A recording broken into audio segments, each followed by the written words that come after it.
நான் எரியலனா கூட பரவாயில்ல, எனக்குள்ள இருக்கிற ஆவி எரியணும். இப்பதான் டாபிக்கே வர, நீங்க செய்தியே தெரியுமா, நான் எரியாவிட்டாலும் எனக்குள்ள இருக்கிற ஆத்மா ஆவி எரிய வேண்டும்.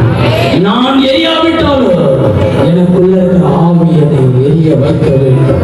நான் எழுப்பாவிட்டாலும் எனக்குள்ள இருக்கிற அபிஷேகம் என்னை எழும்ப வைக்க வேண்டும்.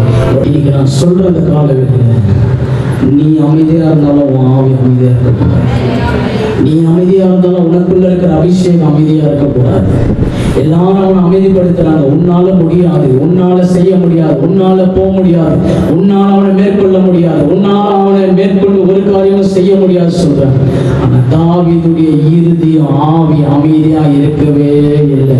தாவீதை எல்லாரும் அமைதியா சொன்ன உடனே அவனால அமைதியா இருக்க முடியல, அவனால சும்மா இருக்க முடியல, அவனால மௌனமா இருக்க முடியல.